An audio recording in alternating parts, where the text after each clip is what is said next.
Hello साथियों, कैसे हैं आप लोग। आशा है कि आप लोग स्वस्थ होंगे। तो आज के क्लास में हम लोग जो है वह नंबर सिस्टम के कुछ महत्वपूर्ण तथ्यों को देखेंगे, जैसे प्राकृतिक संख्या, पूर्ण संख्या, पूर्णांक संख्या, यह नाम जो है वह क्यों पड़ा। चैनल पर यदि आप नए हैं तो चैनल को ज़रूर जो है वह सब्सक्राइब कर लें, लाइक करना मत भूलें, जिससे जो भी मैं महत्वपूर्ण वीडियो आप लोग का यूट्यूब पर लोड करूं वह आप तक आसानी से पहुंच सके।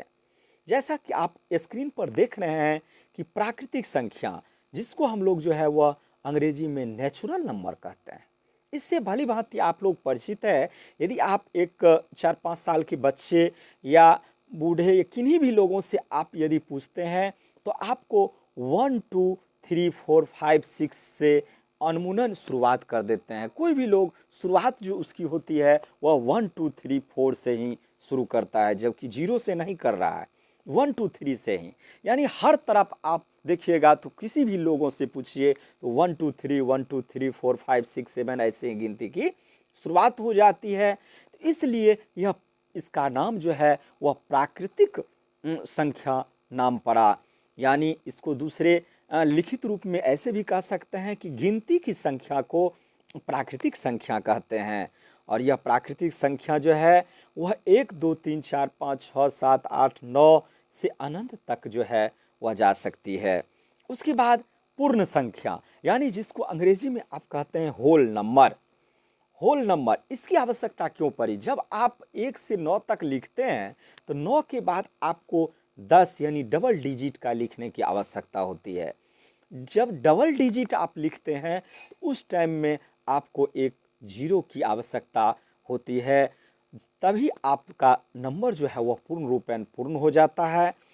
तो 10 में लिखने के लिए 1 और 0 की आवश्यकता होती है, और जैसे ही 0 इसमें पूर्ण हो जाती है, इसलिए इसका नाम जो है वह पूर्ण संख्या पड़ा। अब आप कितना भी लाखों करोड़ों अरब कुछ भी लिखिए, यह जो है वह 9 एक 10 संख्या, 0 से 9 तक की संख्या जो है, अंक जो है या संख्या जो है, उससे आप कितनों संख्या बड़ी से बड़ी संख्या को आसानी से लिख सकते हैं। तो इसलिए इसका नाम जो है वह पूर्ण संख्या पड़ा। फिर अगला तीसरा नंबर है कि पूर्णांक संख्या। ऐसा क्या हुआ कि एक रोज़ किसी दुकानदार को पहले जो है वह आपको कोई लोग जो दुकान से कुछ सामान लेने आते थे, तो कुछ लोग जो है वह आपको सामान का कुछ रुपया दे देते थे, कुछ लोग जो है वह सामान उधार ले जाते थे। तो ऐसी स्थिति में वह क्या करते थे, तो लिख देते थे कि 2 रुपये ले गए, 2 रुपये दिए, 2 रुपये ये दिए, 2 रुपये लिए। ऐसे में उनको जब शाम में सभी हिसाबों को देखना पड़ता था, और जब देखा तो उसे काफ़ी समस्या हो रही थी, दिए कौन दिए, लिए क्या हुआ, ये दो दो को कैसे इसके इंगित करेंगे। तो उन्होंने एक सिंबल का जो है वह प्रयोग करना शुरू किया। तो उन्होंने क्या किया, तो जीरो को मिडिल में करके, जीरो मीन्स कोई ने कुछ नहीं काम, तो जीरो को मिडिल करके जीरो से आगे जब बढ़ा तो +1 +2 +3 ऐसे करके बढ़ते गया, और जीरो से जैसे ही नीचे की ओर बढ़ा, पीछे बढ़ा, तो उसको जो है वह -1 -2 -3 ये एक सिंबल का प्रयोग करके उसको लिखना चालू किया। तब उसको पता चलने लगा कि जो लोग मान लीजिए 2 रुपये दिए तो उसको +2 से, जो लोग 2 रुपये या 5 रुपये के सामान ले गए वो -5 रुपये। इस प्रकार शाम को दुकानदार को स्पष्ट जो है वह पता चल जाता था कि मैंने किसको दिया, किससे लिया, कितनी आमदनी हुई, कितनी जो है वह दूसरों का के ऊपर रुपया का मैंने सामान दे चुका हूँ। तो इसलिए उस स्थिति में इसको जो है वह, और इन सभी संख्या 0 से आगे और 0 से पीछे आप जितनी संख्या तक आगे बढ़ सके आप बढ़ सकते हैं, इन्फिनिटिव तक बढ़ सकते हैं। तो इसलिए इस स्थिति में आके सभी लोगों का कार्य जो है वह पूर्ण हो जाता है, इसलिए इसका नाम जो है वह पूर्णांक संख्या पड़ा। उसके बाद है चौथा नंबर रूढ़ या अभाज्य संख्या। रूढ़ या अभाज्य, जैसे अभाज्य से आपको स्पष्ट है, जिसको अंग्रेजी में कहते हैं प्राइम नंबर। अभाज्य से स्पष्ट है कि वैसी संख्या जिसके जो है वह 2 गुणनखंड हो, 2 फैक्टर हो। तो 2 फैक्टर आपको यदि देखिएगा तो 2 का सिर्फ 2 फैक्टर 1 और 2 यही 2 हो सकता है। 3 का भी 1 और 2, 4, फिर 4 नहीं 5, 6 भी नहीं 7, फिर 8, 9 नहीं ले सकते हैं क्योंकि इसका फैक्टर जो है वह 3 होता है। 3 फैक्टर हो जाएगा 1, 3 और 9, इसका फैक्टर 3 हो जाता है। जबकि अभाज्य या रूढ़ संख्या का रूल है, इसकी परिभाषा है, वैसी संख्या जिसका 2 फैक्टर हो, यानी 1 और स्वयं। इसे दूसरी भाषा में इस प्रकार भी कह सकते हैं कि वैसी संख्या जो 1 और स्वयं उसका फैक्टर हो, वह जो है वह रूढ़ या अभाज्य संख्या कहलाता है। अब इससे संबंधित कुछ प्रश्न जो आपकी परीक्षा के लिए बहुत ही महत्वपूर्ण है। आपको ये पूछ सकता है कि 1 से 100 तक, 1 से 100 तक जो है वह कितनी अभाज्य संख्याएं होती है। तो 1 से 100 तक जो है वह आपको 25 अभाज्य संख्याएं होती है या रूढ़ संख्याएं होती है। 1 से 50 तक आपको 15 अभाज्य संख्याएं होती है।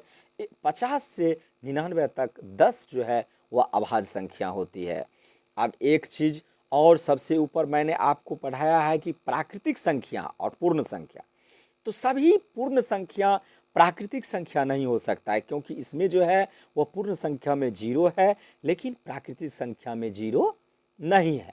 प्राकृतिक संख्या में 0 नहीं है, इसलिए यह सभी पूर्ण संख्या जो है वह प्राकृतिक संख्या नहीं होगा। लेकिन सभी प्राकृतिक संख्या जो है वह पूर्ण संख्या होगा।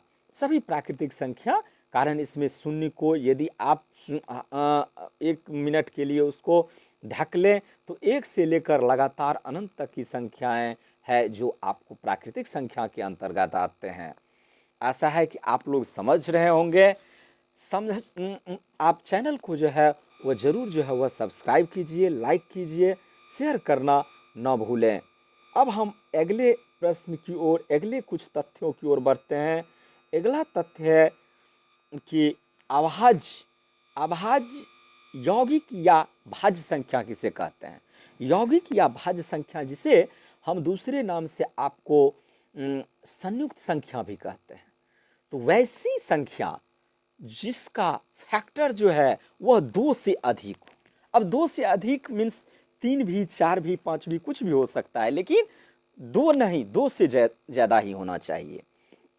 तो 2 से ज़्यादा जो है वह फैक्टर आपका जो है वह इसमें हो जाएगा 4, जिसका आप यदि 4 का फैक्टर देखिएगा तो 4 का फैक्टर 1, 2 और 4, यानी 2 से अधिक है।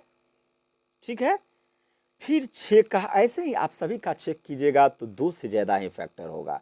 और एक सवाल पिछले जो है वह स्क्रीन पर आपने देखा था कि भाज्य संख्या, तो इसमें यह भी पूछ सकता है कि अभाज्य संख्या में कि सबसे छोटी अभाज्य संख्या कौन सी है।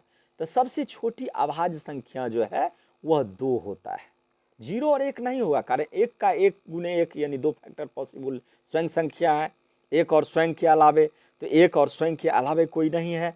उसके बाद 0 भी पॉसिबल नहीं है। तो सबसे छोटी जो अभाज्य संख्या होगा वह आपको 2 होगा। और भाज्य संख्या में सबसे छोटी भाज्य संख्या जो है वह आपको 4 होगा, यानी जिसको यौगिक या इसको आप संयुक्त संख्या भी कह सकते हैं। संयुक्त संख्या, इसका जिसको अंग्रेजी में कंपोजिट नंबर भी कहते हैं। अब अगला छठा है कि सम संख्या। सम और विषम से आप लोग भली भांति परिचित है। सम संख्या वैसी संख्या को कहते हैं जो 2 से पूर्णतः विभाजित हो, यानी 2 का टेबल को यदि आप देखिएगा तो वह पूर्ण रूप से विभाजित होंगे, यानी सम संख्या कहलाएगा। विषम संख्या जो है वह इसके अंतर्गत आपको वैसी संख्या आ जाती है जो आपको 2 से भाग, यानी 2 के टेबल के अलावे जो भी बचता है वह आपको अभाज्य संख्या यानी ऑड नंबर कहलाता है। फिर है आपको रैशनल नंबर, यानी रैशनल नंबर किसको कहते हैं, परिमेय संख्या किसको कहते हैं। परिमेय संख्या और परिमेय संख्या ये काफ़ी महत्वपूर्ण है, खास करके परिमेय संख्या काफ़ी महत्वपूर्ण है। काफ़ी सवाल इस पर जो है वह परीक्षा में पूछे जाते हैं। तो परिमेय संख्या कहते हैं जो बट्टे के रूप में हो। परिमेय संख्या जो बट्टे के रूप में हो, यानी P/Q के रूप में हो। P/Q के, फिर इसमें एक शर्त है, P/Q के रूप में हो लेकिन Q नॉट इक्वल टू 0, यानी इसमें आपको 2/3, 5/7 या 9/11, 13/7, ये सब हो सकता है। 0/3 भी हो सकता है, लेकिन 2/0 पॉसिबल नहीं है। ये आपको परिमेय संख्या नहीं होगा, क्योंकि इसका शर्त है कि q नॉट इक्वल टू 0 और इसमें q इक्वल टू 0 दिया हुआ है, इसलिए यह p/q के रूप में फॉर्म में नहीं है। इसके परिमेय संख्या के रूल को फॉलो नहीं कर रहा है, इसलिए यह परिमेय संख्या नहीं होगा। इसके बाद अपरिमेय संख्या। अपरिमेय संख्या कहते हैं जो आपको रूट के अंदर हो, रूट के अंदर हो, जैसे √11, √13, ये सभी जो है वह अपरिमेय संख्या कहलाते हैं। उसके बाद इससे नीचे यानी 10वां नंबर पर है, थोड़ा स्क्रीन पर पूरे फुल स्क्रीन पर नहीं आ पाया है, वो है आपको वास्तविक संख्या। तो वास्तविक संख्या जिसको अंग्रेजी में आप कहते हैं रियल नंबर। रियल नंबर किसे कहते हैं? तो रियल नंबर जो है वैसी संख्या, सभी जो है वह परिमेय संख्या, सभी परिमेय और अपरिमेय संख्या को वास्तविक संख्या कहते हैं। यानी जितनी भी परिमेय संख्या है वह और जितने अपरिमेय संख्या होंगे वह सभी जो है वह क्या कहलाएंगे? वास्तविक संख्या, वास्तविक संख्या कहलाएंगे। अब वास्तविक संख्या के बाद एक है आपको काल्पनिक संख्या। काल्पनिक संख्या किसे कहते हैं? जिसको अंग्रेजी में आप कहते हैं, कह सकते हैं imaginary number. Imaginary number, imaginary number वैसी संख्या को कहते हैं जिसके मानों की कल्पना नहीं की जा सके, जिसके मानों की कल्पना नहीं की जा सके।